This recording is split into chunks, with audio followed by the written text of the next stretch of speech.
and welcome back to the university, Dr. Scarborough. How's your chest? All right. Better after you rubbed it.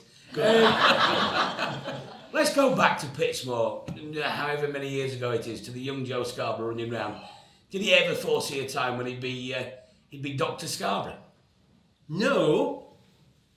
I wanted to be Pilot Officer Scarborough. Oh, really? I think somewhere in a field somewhere in England, there is a Spitfire, an old Spitfire, with a label on it, Save for Joe Scarborough. And it was not to be, because I like to say I went to school at Pittsmore at a place called Pie Bank, which is one of the great old structures meant for keeping kids quiet and not entertaining the damn things like that. And apropos of which, by the way, I would actually like to say at this juncture, I have 3 O-levels. It's nothing to laugh about, actually. I have 3 O-levels, one of which is in chemistry. And if you have, in the 1950s, 3 O-levels, one of which in chemistry, you are destined for one place and one place only. And that, of course, is bachelor's peas. Naturally. It is a place. It is a place where women outnumber men 33 to 1. It's bloody paradise. So how did you end up at bachelor's peas? Is this the Because first I've job? got an O-level. Well, yeah, I know. Chemistry. I'm not taking anything away from you. No. I just wondering what the kind of process was. How old were you when you left school? 16, I think. Really? Loins on fire. So obviously it's off to the pea factory. Yeah. How did you get started at bachelor's? Well, I got offered a job in the laboratories at Bachelor's Peas. I had a white coat and license to flirt. Really? Yeah. Coupled with the fact that it being part of Unilever, my mother used to get cheap bacon and sausage and stuff like that. So she was keen. She was very, very keen on her me staying there. I don't want to decry your chemistry O-level, obviously, and not when people like Tony Riley there put me right as to how important that is. I'm not so sure he's got an O-level in chemistry either. I think he resat it. But what on earth was there left to do at bachelor's peas in the laboratory? Surely they'd invented peas, that was it. Tony, talk to him about spectrophotometry. Right, listen. Talk to me about peas. I'm telling you straight, there's fat in peas. So I used to look through this microscope, something like that, and said, there's fat in these peas, and all like that, which was great. However, I worked with 2 very nice girls, Faye and Jean. Faye was plain and anxious, Jean was vivacious. So far you've told us not much about peas, not a lot about girls. And you seem to be quite motivated by... But your career choices were motivated by women as the young Joe Scarborough. Regrettably, yes. Yeah. However, things were about to turn an awkward turn that my father distressed my father very, very much. I met this girl whose dad was a deputy down the pit. I am on £2.14 a week. I would give this to my mother. She would give me 14 shillings back and squander the rest. Food, underpants, all that unnecessary stuff. And somebody went and invented rock and roll. What can you do with 14 shillings? So I'm listening to him talking. I don't want to go to work down pit. £30 a week. Clink. £30 a week. I thought, wow. I need some of that, desperately. So I organised this row with my father, which took a long time to work out. Father was a wonderful man. And to make him fall out with me was very difficult. It took me about 2 months. We need to go back. Why didn't your dad want you to go down the pit?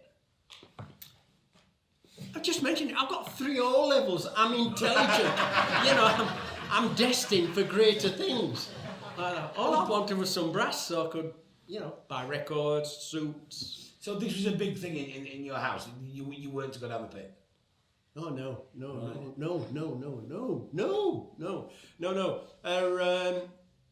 But when I got there, it was great. I was still, you know, number 1. And I did my mining training at Barnsley, and then was sent to this old colliery called Thorpesley. Some of you must know it, because if you see Keppel's Column on the horizon, I worked 40 yards under there. Like that. When it rained at 2 o'clock, we get it at 3. That part. Anyway, I appeared underground first day. I met a man who was to have a great effect on my life. He was a deputy down the pit. I, of course, with my educational qualifications, I don't know whether I mentioned this, by the way. Oh, no. We looked at each other in pit bottom, and I thought, common working class tyke. He looked at me and thought, bloody spoilt brat. And we started. Right, kid, what's the name? I am 643, Scarborough, J.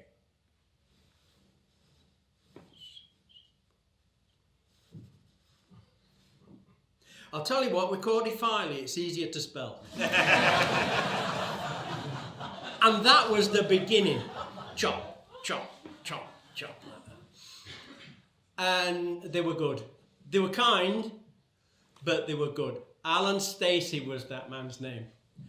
And it was as if Lord Robens had put my father underground. And of course they carried a yardstick in those days with a brass ferrule on the thing for marking off yards.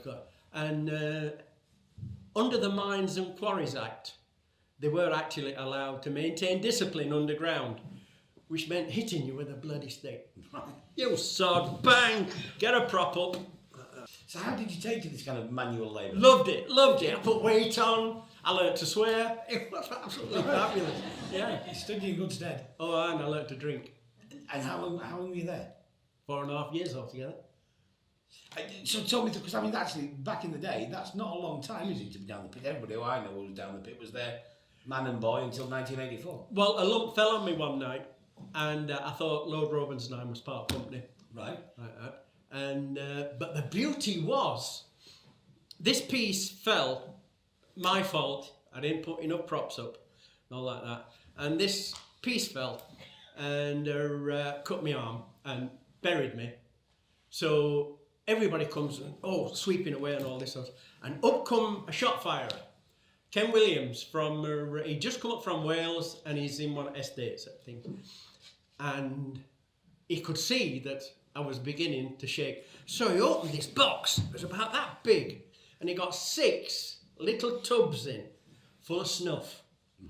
And he opened my nostrils and forced it up like that, stopped me from going into shock. Really? And I come out and I thought, that's it, I'm finished with that game sort of jazz. Like how first aid kits have changed since then, isn't it? Have they just? Yeah, they all plasters and dressing now. You used to carry a first aid kit, 1 and 9pence on your hip.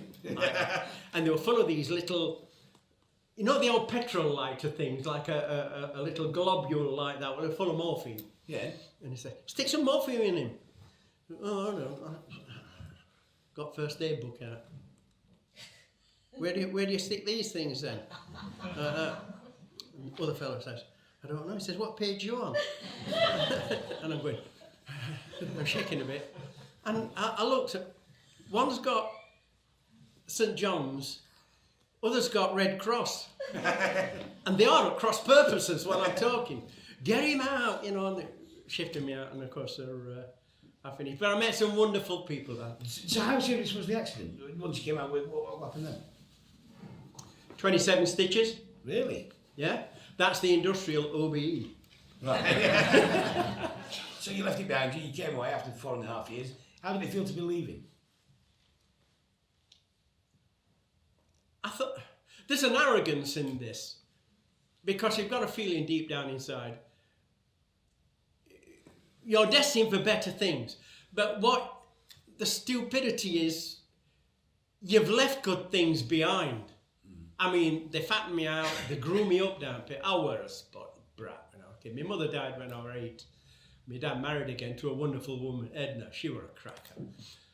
But it were always expected that our Fred's lad would do well.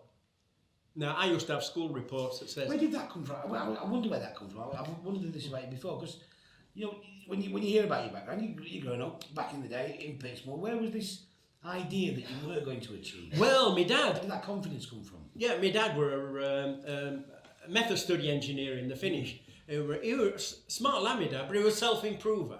Right. I mean, we don't use that phrase today, but my dad was a self-improver, and he said, Joe, you're going to be somebody good and all that. And I said, all right, well, if your dad says it, you're going to be. And it didn't happen. You know, so I was a little bit disappointed. Well, my dad was a bit disappointed in my performance. So when I came out at pit, I thought, right, I'll do something totally and utterly stunning. I'll paint pictures. Yeah, because I couldn't do something. Because what I wanted to do was something that I got the credit for. This idea of being self-employed. When you're winning, it's your fault. When you're losing, it's your fault. And I like that solitary thing. And if I was going to be famous and get an OBE and all this sort of business, I didn't want anybody else's help. It had to be me. But that's the arrogance of this. Well, I'm going to call it self-confidence just because you might hit me, but it is a remarkable amount of arrogance, really. You need to come from Pittsmore, to go through the peat factory, to go down the pit, to get invalided out, and then just think, actually, I'm going to be a fop. I'm going to be an artist. I'm going to do this. Where did you ever think you were going to earn money? I don't know. Right. I did 1 or 2 jobs. It was frames. Frames were the thing. Yeah. I mean, canvases and boards and all that sort of cheap as chips. You know, you can get them out of any hardware stuff. Frames, you needed to earn money to get them. So you design a policy. I started painting pictures 20 by 24. There is a reason for that. 20 by 24 fits any council house chimney breast. It's true. I measured them up to start. I thought, these will fit. Right. And of course the thing is, if you're doing 20 by 24s, you only needed 6 frames to put a show. Right. Like that. And if they didn't sell, knock one out, put another one in. Bingo, like that. So where were you at this time? How old were you? 24. And living at where were you living now? At a little place called Langdon Street off Sharrow, 16 and 10 pence a week. So you come out of the pit, did you get some money from the pit? No. Well, I got a fortnight's wages. Right, so you come out of that and just became Joe Scarborough the artist. Yeah. It must have been daunting. It weren't for me, it were for me dad. Yeah. Now, and my mum, bit by bit, I started taking them around pubs. Taking the pictures around the pubs. That's it. And you learn a lot from there. And one thing I learned, Toby, people don't like what you've done. They like what you're going to do. And I learned that trick from just for 5 months. I took a job as cinema doorman at Odeon in Flat Street. Great. I mean, great. Pete Cat. Fellow who had it before me must have been in guards because put a biro up front like that, which made you look up. Epaulets, all that sort of things. Really great. Anyway. So there were other ways of making ends meet. Oh, so you'd paint during the week and then at the weekends... No, paint at night. Paint at night? Yeah. And then when did you take the pictures around the pubs? Well, basically, days off, weekends, all that sort of stuff. And did anybody else do that, Jim? Was this something that people did, sell pictures in pubs? not really. But the thing is, of course, you're beginning to get noticed. You know, are they coming up again, kid? Well, if somebody will buy one, landlord usually buys one. Something like that. But they're always asking, what is it you're doing next? So cottoned onto this idea of putting a show on and then writing out on a board, this is what I'm doing next. Like that. Anyway, as it turned up, that this woman one day gave me this, what they call it, Sunday supplement. And it says, if you go down to London, to a place called Green Park, you put your paintings on there, there's a fortune to be made. There is money in London, I'm telling you straight. So, I thought, what is it? What is it that people like? Go on, Joe, think on your feet. Clipper ships. People love clipper ships. So I went to the library and got a book out on clipper ships. A fellow called Montague Dawson. And knocked off, executed 6 clipper ships, 20x24,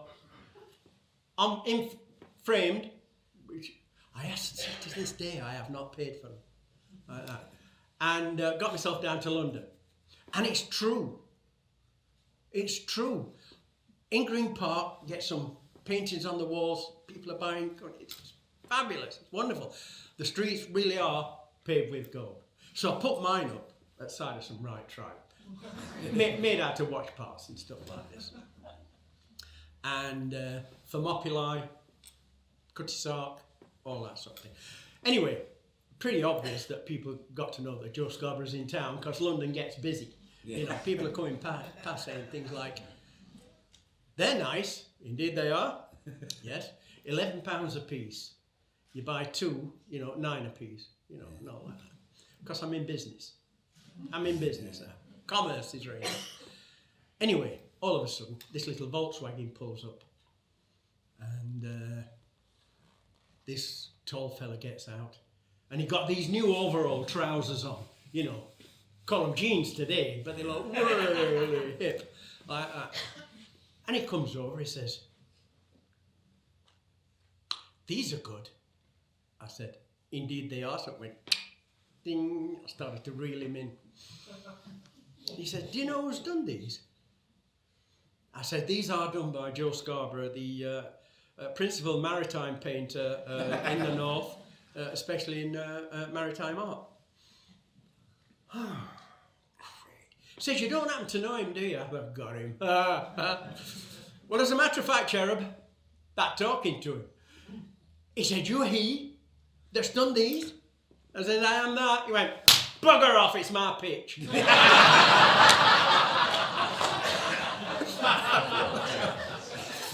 Because I was going to ask you, you jumped to something. I was in London at Green Park, but actually, this must have been a huge undertaking, a huge adventure. A young lad to London for the first time, yeah. Obviously getting it wrong as to where he hangs his paintings. What was going through your head? It sounds very romantic. It's romanticism with your belly rumbling at the same time. Yeah. You know, and I did it because I could, like that. And I'm desperate to prove to my father that this will work. You know, it's like in Sheffield, you go down to London, you come back from London with the smell of London on you, and you're all right for work because they think it's wonderful down there. It's not. I hate the place. Anyway, we come back, and I had regrettably lost this little place I were staying in. So I had to go and stop with my Uncle Alf at the top of East Bank Road. Did you come back with any paintings or did you sell them? Oh no, brought them all back. Did you? Got a return ticket. What was that trip back like? Disheartening. I think the phrase pissed off. Just about sums it up. Anyway, I got to stop at my Uncle Alf, and he said, how'd they go on in London? I said, Capital wasn't really ready for me, Alf. He said, no, I can see with the ear oil, he says. I says, he says, what that needs is a show. I said, they call them exhibitions, Alf. He says, well, there's been messing about down there. I've been made concert secretary at Mid-Hill Working Men's Club. Oh? He says, I can get thee a show. Well, good.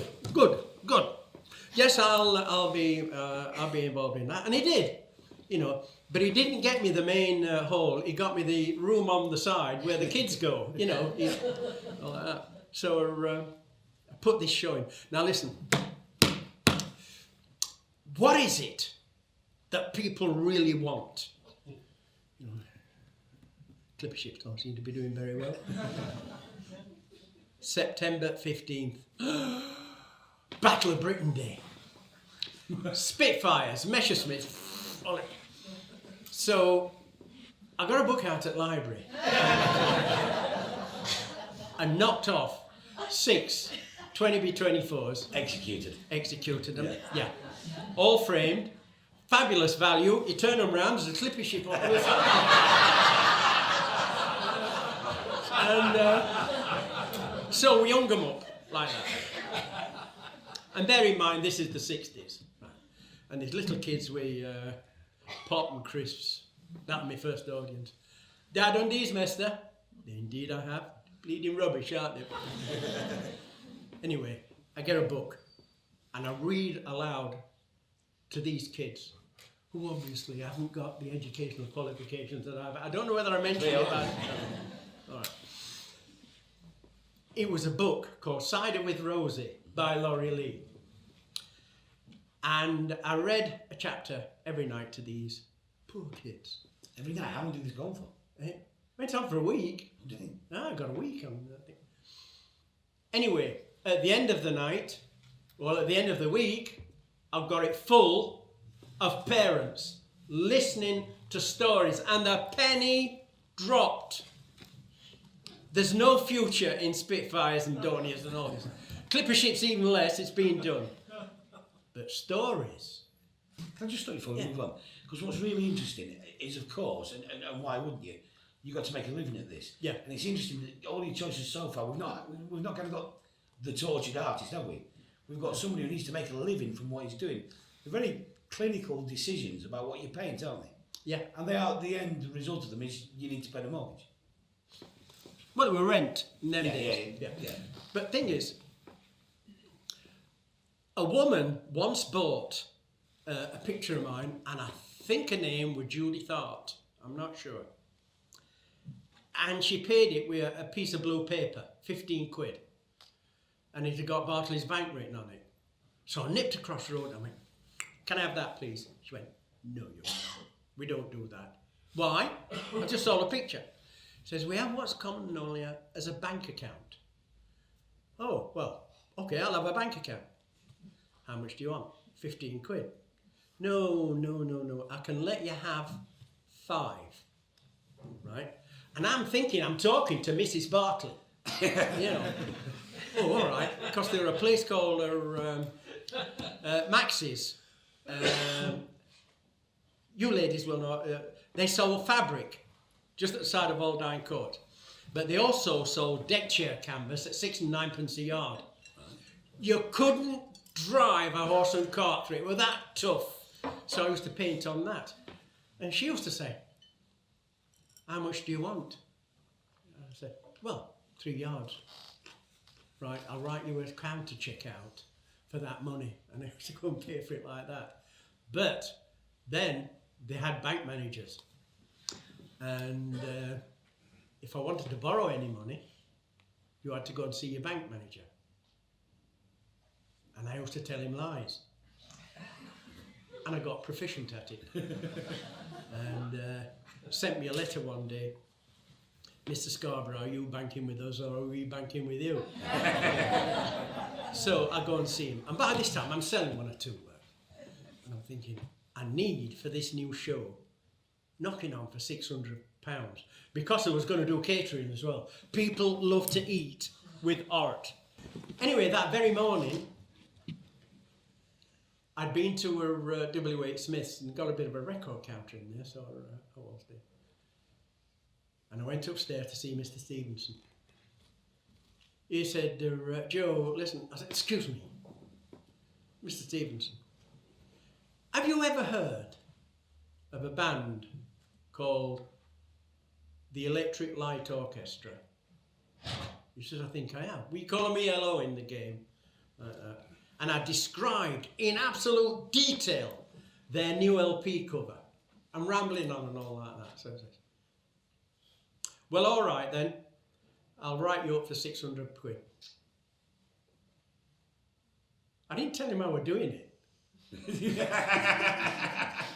He thought I were. He thought I'd just done it. But I got me 600 quid and I bought some frames, a brush on, and hired a tent. And where was that? Hillsborough Park. Now, were you following a kind of... Had this been done before? Did you know what you were doing? Had you seen other artists put exhibitions on? Oh, that's the way it's done?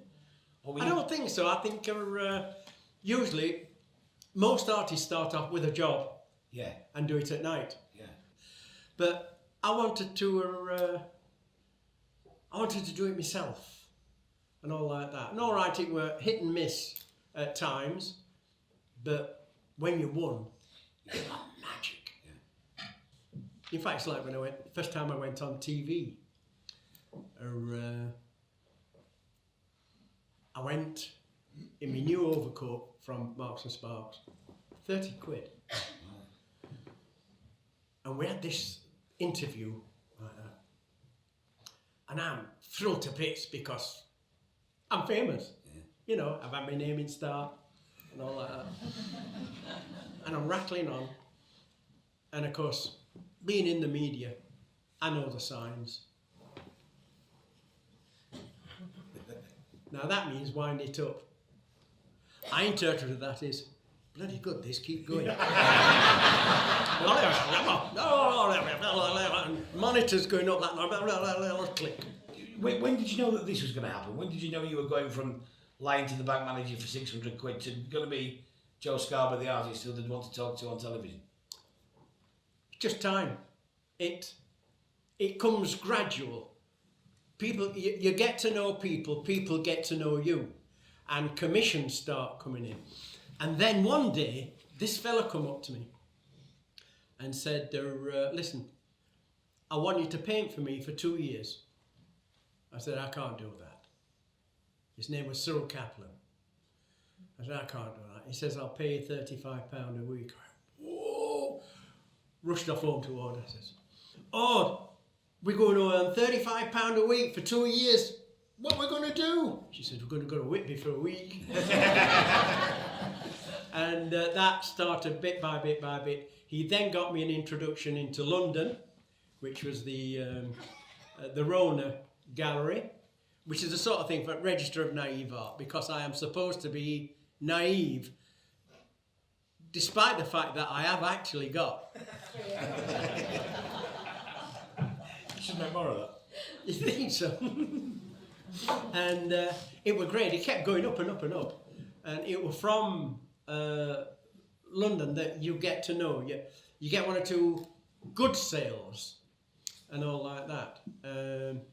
And also in 1984, when the miners' strike was on, they honestly thought, I'm serious, that we were going to come down and burn the place down. And we should have. However, the directors of the gallery were waiting for me, and they came out with this classic remark.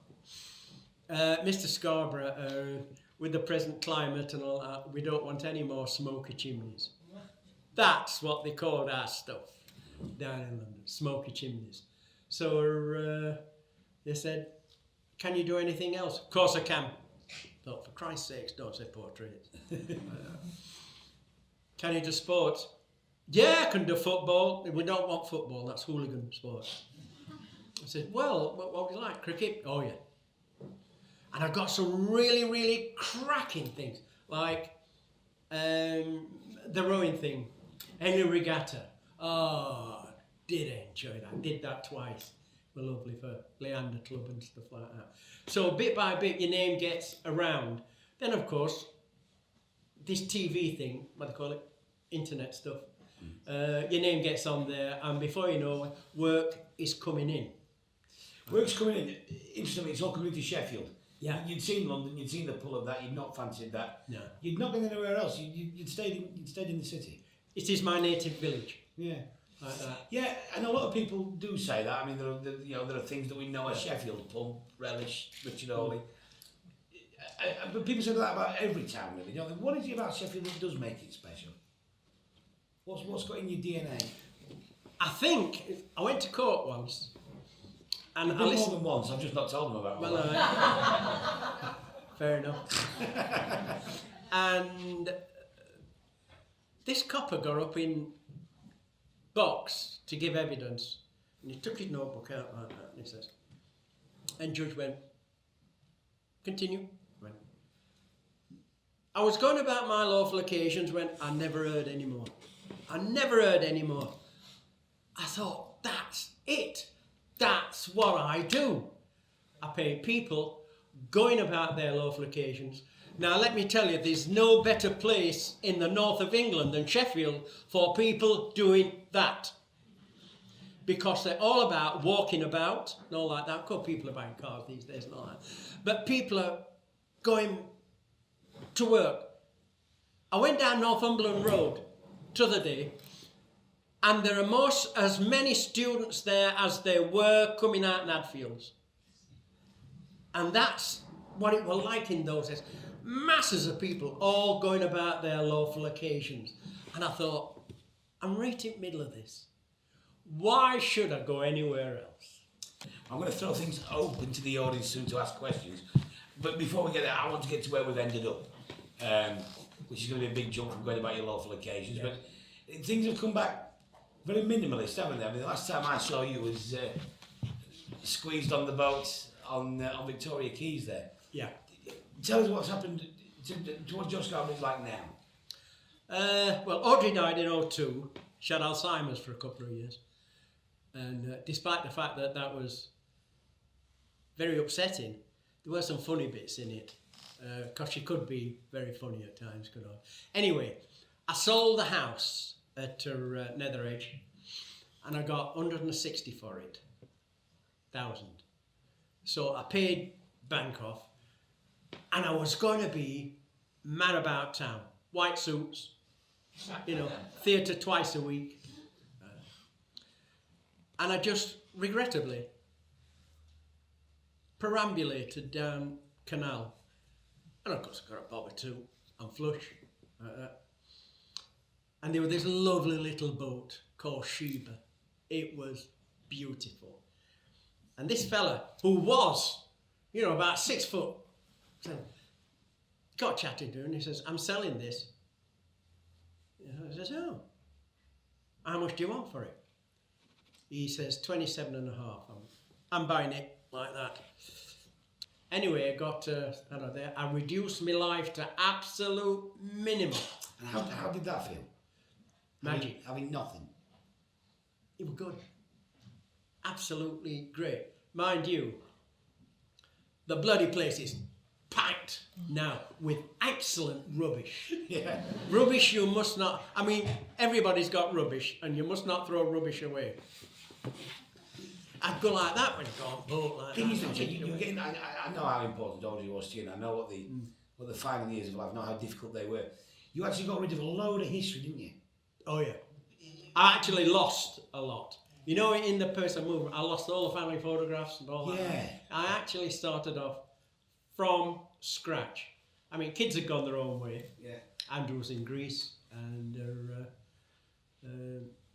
Rachel was knocking about. Well, she's still in Sheffield, but she's in charge of medical malpractice for Aviva. And she hasn't got the educational qualifications that I have.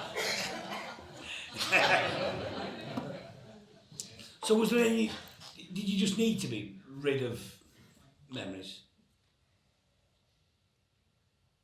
I find that difficult because when Audrey was poorly, I used to work at night, put her to bed and lay with her for half an hour till she was well and truly off, then go back downstairs and work. And my agent said, your work's improving, why?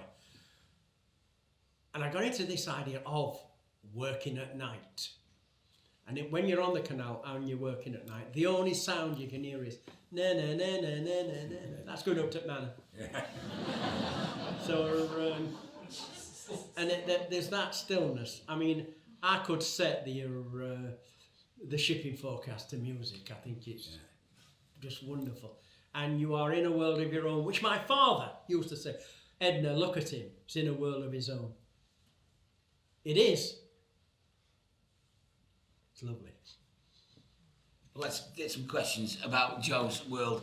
We've got 10 or 15 minutes. If anybody would like to ask anything, there are some roving mics here. Hi, Joe. Hi. As a lad from Sheffield, growing up in Pittsmore, and you've lived and worked all over the city, there's only one question I wanted to ask you, really. Are you red and white or blue and white? Red and white. Correct answer. And then, I've seen some of your stuff in terms of painting the red and white, but have you been asked by, I don't know, Kevin McCabe or anybody to get involved in painting your favourite club and the best club in the city? Twice. I've done the Sheffield United, but the new commission by Malika Brannigan is for the ground, Bramall Lane itself, because they even had cycling at one bit. Cycling, going round the track. Square corners, by the way. Bicycle riding. And concerts. All this sort of thing. You know, Billy Graham, Bruce Springsteen and all that. So I'm doing the history of the ground itself. And it's 40 by 60. And it just fits on the boat. It has to go out sideways. It's like an invoice going into an envelope. That's great, thank you. I'll save a place on my fireplace. God bless you. Thank you. Have you ever done a commission for Wednesday? No. Have they ever asked? No. I wonder if we can make the mask. I do remember you telling me that when you moved onto the boat, all of a sudden you realised you couldn't quite get the canvas on, which means that's why the bottom 2 inches of most of the paintings weren't finished. No, that's it. You couldn't get down there. Yeah, I couldn't get my hands on them. Yeah. So I had to take them off and paint the bottom bit. Thank you very much indeed for being there tonight, ladies and gentlemen. A round of applause for Joe Scarborough.